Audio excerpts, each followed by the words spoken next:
இந்த நபர் வந்துட்டு மெஜஸ்டிக்லேருந்து ஹிரி சேவ் அப்படிங்கிற ஊரில் இருந்துட்டு காயின் வந்து சேல் பண்ணுறேன், நீங்கள் வந்து பேமெண்ட் எடுத்துகிட்டு வர தேவையில்லை, என் இடத்துக்கு வாங்க பாருங்கள் அதுக்கப்புறம் பண்ணுங்கள். இது வந்து பக்கா போலீஸ் கட்டிங். அவன் இடத்துக்கு எதுக்கு பர்டிகுலராக வர சொல்கிறான்னுதான் தெரியல. அது சிம்பிள். அந்த காயினோட அதிகபட்ச கிராம் 100-150 கிராமுக்குள்ளே இருக்கும். கெமிக்கல் ஒரு 25 ml கொடுக்குறான்னு வச்சுக்கோங்க. எல்லாமே சேர்த்துனாலும் ஒரு 200 கிராமை தாண்டாது. அதை ஒரு பையில் தூக்கி போட்டு அசால்ட்டாக நம்ம சொல்கிற டவுனுக்கு வர முடியும், ஆனால் வரமாட்டேங்கிறான். சரி, அவங்க வந்து எனக்கு மெசேஜ் பண்ணது எல்லாமே பார்த்துக்குங்க.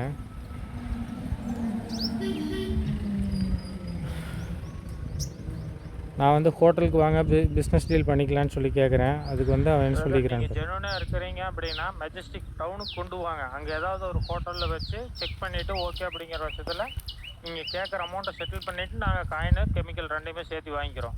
பட் வந்து நாங்கள் அந்த ஏரியாவுக்கு வரமாட்டோம். ஆல்ரெடி நிறைய பேர் சொல்லிட்டாங்க அங்கே வந்து ஃபுல்லாக கட்டிங் தான், ஃப்ராடு தான் நடக்குதுன்னு சொல்லிட்டு. நீங்கள் எவ்வளோ வீடியோ அனுப்புனாலும் அது வேஸ்ட்டு தான், ஒரு ஆள் அங்கே வர போகிறது இல்லை. புரியா மாதிரி பேசுகிறீங்க. நம்ம என்ன ப்ராடாக பண்ணுறோம் சொல்லுங்கள் சார். அது லொக்கேஷன் எங்கே வேணால் இருக்கட்டுங்க, நீங்கள் மெயின் டவுனுக்கு எடுத்துகிட்டு வாங்க சரிங்களா. உங்களுக்கு ஜெனுவனாக இருக்கும் பட்சத்தில் நீங்கள் இப்போ உங்களோட காயின், உங்களோட ஊர், உங்களோட ஏரியா, எங்களுக்கு அங்கே யார் தெரிய போகுது, ஓகேங்களா. நீங்கள் மெஜஸ்டிக் மெயின் டவுனுக்கு கொண்டு வந்துடுங்க. செக் பண்ணி பார்த்துட்டு ஓகே அப்படின்னா ஃபர்தராக அடுத்த செகண்ட் நாங்கள் வாங்கி போகிறோம். நீங்கள் அது ஹோட்டல் ரூமுக்கு தான் கொண்டு வரீங்க, பப்ளிக்கில் வச்சு செக் பண்ண போகிறது கிடையாது. அப்புறம் என்ன உங்களுக்கு பிரச்சனை சார்? வாங்கிட்டு போன பார்ட்டியோட நம்பர் கொடுங்க சார், நான் அவங்ககிட்ட கேட்டு கன்ஃபார்ம் பண்ணிட்டதுக்கப்புறம் வரேன். ஸோ எங்கே சொல்கிறீங்களோ அங்கே வர்றேன் சரிங்களா. எனக்கு திங்கிறது தங்குறது எல்லாம் நீங்கள் பார்த்துக்கணும் சார். வர வேலை பண்ணுங்க. ஃபஸ்ட்டு நீங்கள் வந்து செக் பண்ணிவிட்டு நீங்கள் அமௌண்ட் செட்டில் பண்ணிங்கன்னு சொன்னால் நானே கூட வர்றேன் உங்கள் கூட. மெஜஸ்டிக் வரக்கு என்ன, நீங்கள் என்ன எங்கே சொல்கிறீங்களோ அங்கே வர்றேன் சரிங்களா. எனக்கு திங்கிறது தங்குறது எல்லாம் நீங்கள் பார்த்துக்கணும், ஓகேவா. வேணா கூட இங்கே வந்து பாரு செக் பண்ணிவிட்டு அமௌண்ட் செட்டில்மெண்ட் பண்ணிங்கன்னா கூட நானே வர்றேன். ஒரு 2 பேர் வருவோம் சரிங்களா. ஆனால் உங்கள் ஏரியாவில் போலீஸ் கட்டிங் இருக்குது, போலீஸ் கூட வந்துட்டு டைஅப் வச்சுட்டு ஃப்ராட் தானா கட்டிங் எல்லாமே நடக்குது சரிங்களா. நீங்கள் உங்கள் இடத்துக்கு வர சொல்லி எதுக்கு இவ்வளோ ஃபோர்ஸ் பண்ணுறீங்கன்னு தான் தெரியல. நீங்கள் ஜெனுவனாக இருக்கும் பட்சத்தில் உங்களுக்கு நியர்பை இருக்கிற பெரிய டவுனு சரிங்களா, அந்த டவுனில் நீங்கள் வச்சு வியாபாரம் பண்ணலாமே. அதை விட்டுட்டு என் இடத்துக்கு வான்னு சொல்லி கூப்பிட்றது, பர்டிகுலராக உங்கள் இடத்துக்கு வந்தே ஆகணும்னு சொல்லி கூப்பிட்றது எதனால்? ஏன்னா உங்கள் ஊர், உங்கள் ஏரியா, உங்கள் மக்கள் சரிங்களா, அந்த இடத்துல வச்சு உங்களை யாரும் ஏமாற்ற முடியாது, அடிச்சுட்டுலாம் பிடுங்கிட்டு போக முடியாது. இத்தனையும் தெரியும், தெரிஞ்சு நீங்கள் ஏன் வெளியே வர மாட்டேங்கிறீங்க? ஏன்னா உங்கள் ப்ராடக்டில் உண்மை இல்லைன்னா இல்லை, எனக்கு அது சுத்தமாக தெரியல. இல்லைன்னா உங்கள்கிட்ட வாங்கிட்டு போன ஒரு நம்பர் கொடுங்க, ஒரு 4-5-10 நம்பர் கொடுங்க. அது உண்மையாக இருக்கும் பட்சத்தில் அப்புறம் ஸ்டெப் எடுக்கலாம். அதுவுமே உங்களுக்கு கொடுக்க முடியலைன்னா உங்கள்கிட்ட யாருமே பர்ச்சேஸ் பண்ணலன்னு அர்த்தம். அப்படி வந்து எல்லாத்தையும் நீங்கள் சிக்க விட்ருக்குறீங்க, நல்லா மிரட்டிக்கிறீங்கன்னு அர்த்தம். சார் நான் ஒன்றும் உங்களுக்கு ஃபோர்ஸ் பண்ணலையே. நீங்கள் வர்ற மாதிரி இருந்தால் வரலாம், இல்லைன்னு சொன்னால் இல்லை. பிஸ்னஸ் பண்ண மாதிரி இருந்தால் வரலாம் சார், அதுக்கு ஒன்றும் இல்லை. நான் என்ன சொல்கிறேன்னா வாங்க பாருங்க, ஓகே ஒத்தருவா அனுப்புங்க சரிங்களா. ஏதோ ஒன்று அட்வான்ஸ் கொடுங்க, கூட ஒரு ஆளுக்கு அனுப்புகிறேன். நான் 2 பேர் வேணால் வர்றோம். அதனால சொல்லிகிட்ருக்கேன். நான் ஒன்றும் உங்களுக்கு ஃபோர்ஸ் பண்ணல, அது உங்கள் இஷ்டம். நீங்கள் வர்றது போகிறது அது உங்கள் இஷ்டம், ஓகேவா. சார், நீங்கள் அட்வான்ஸ் கொடுங்க சொல்கிறது எல்லாம் ஓகே. நான் என்ன கேட்குறேன்னா, நான் சொல்கிற கான்செப்ட்டுக்கு தான் நீங்கள் வரவே இல்லையே. உங்கள் ஏரியாவுக்கு குறிப்பிட்ட இடத்துக்கு நீங்கள் வந்தே ஆகணும்னு சொல்கிறீங்க. இங்கேருந்து அங்கே வந்தவங்க யாருமே இது வரைக்கும் பொருள் வாங்கிட்டு வந்தது வெளியே கிடையாது. எல்லாருமே பணத்தை விட்டுட்டு, செல்ஃபோனை விட்டுட்டு, அடி உதைக்கு பயந்துட்டு, போலீஸ்காரனை வச்சு மிரட்டுறது, இந்த மாதிரி தான் நடந்துருக்குது சரிங்களா. நீங்கள் சொல்கிற ஹிரிசவுங்கிற இடத்துல வந்துட்டு இதே வேலை தான் நடந்துட்டுருக்குது. சரி, இதெல்லாம் விடுங்க. நீங்கள் வந்து எஃபியில் ஆடு கொடுக்குறீங்க, ஒரு கமெண்ட்டுக்கும் கூட நீங்கள் பதில் சொன்னது இல்லையே.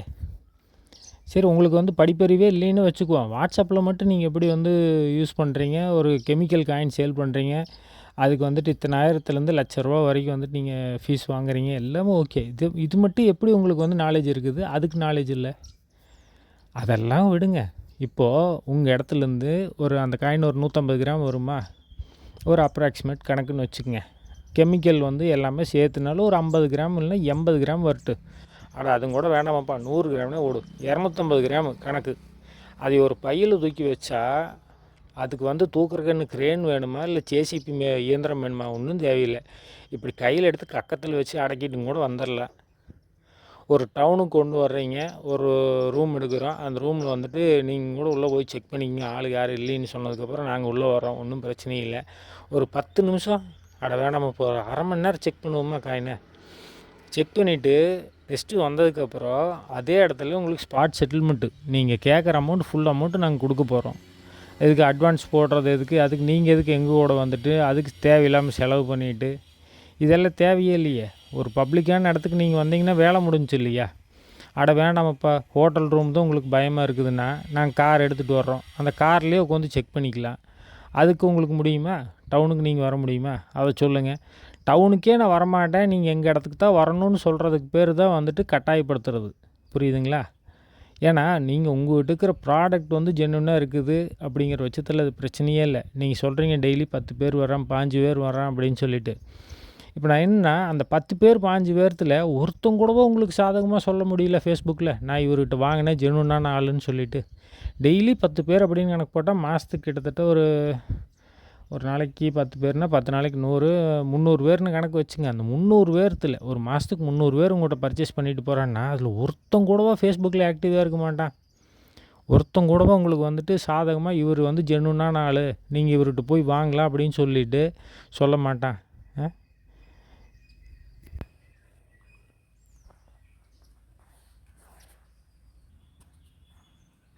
பேர் தங்கராஜ் கெமிக்கல்ஸு, கெமிக்கல் கம்பெனி. ஃபேஸ்புக்கில் வந்துட்டு ஆடுக்கு காசு கொடுத்து ஆடு வந்து ரிலீஸ் ஆகுது, எல்லாமே பண்ணுறாப்புல, அவ்வளோ தெளிவாக இருக்கிறாப்புல. அவங்க சொல்கிற ஒரே விஷயம் என்னென்னா, நாம் அவங்க இடத்துக்கு போகணும், அவங்க வந்து அவங்க ஊர்லேயே அவங்களோட டவுனில் வெளியே வர மாட்டாங்க. இதுதான் இவங்களோட ஃப்ராட் தனத்தோட உச்சமே வந்து பார்த்திங்கன்னா, நீங்கள் வாங்க அட்வான்ஸ் கொடுங்க. இப்போ நாம் என்ன நினைப்போம், ஒரு 3 லட்ச ரூபா பொருள், சரி ஒரு 50,000 அட்வான்ஸ் கேட்குறான், கொடுத்துடலாம் அப்படின்னு சொல்லிவிட்டு நாம் அவங்களோட இடத்துக்கு போவோம். அப்போ என்ன ஆகுன்னா, அந்த 25,000 அவனுக்கு பெரிய அமௌண்ட்டு தான். நம்மளை பொறுத்த வரைக்கும் 2 லட்ச ரூபா பொருளுக்கு 25,000 கொடுக்குறோம், நம்ம கூட வர்றேன், நம்ம போய் பிஸ்னஸ் முடித்து காசு கொடுத்துடலாம், அந்த கான்செப்டில் தான் நம்ம பண்ணுறோம் எல்லாமே. நம்மளையும் தப்பு சொல்ல முடியாது. என்னென்னா, அதிகப்படியான தொகைக்கு ஆசைப்பட்டு தான் நம்ம இந்த வேலையெல்லாமே பண்ணுறோம்.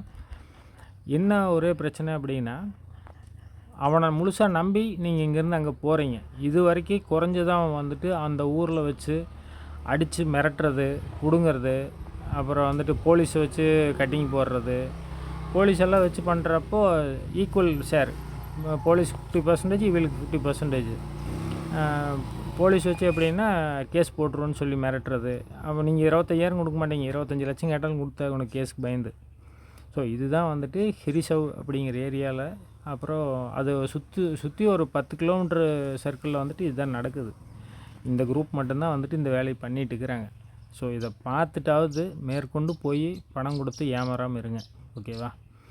முடிஞ்ச அளவுக்கு வந்து வெளியே வேறு டவுனுக்கு வர வச்சு பாருங்கள்.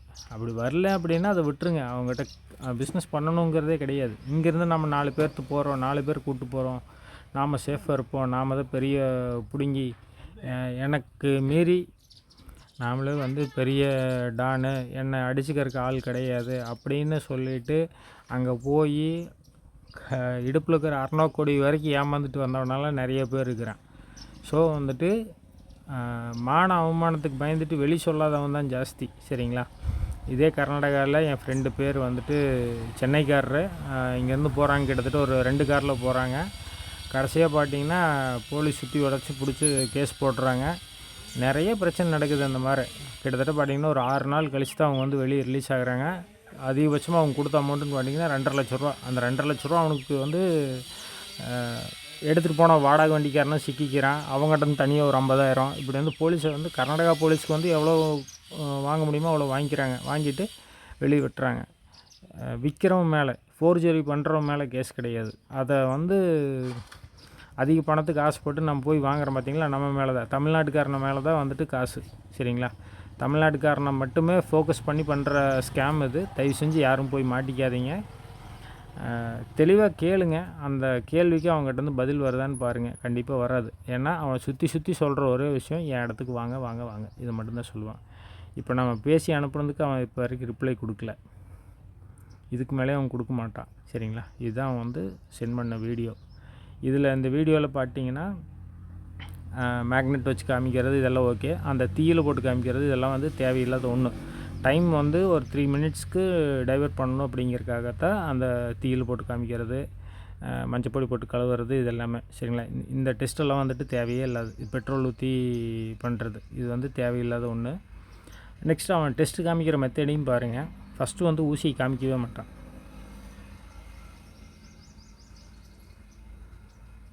பாருங்கள், இந்த இடத்துலேருந்து ஸ்டார்ட் ஆகும்.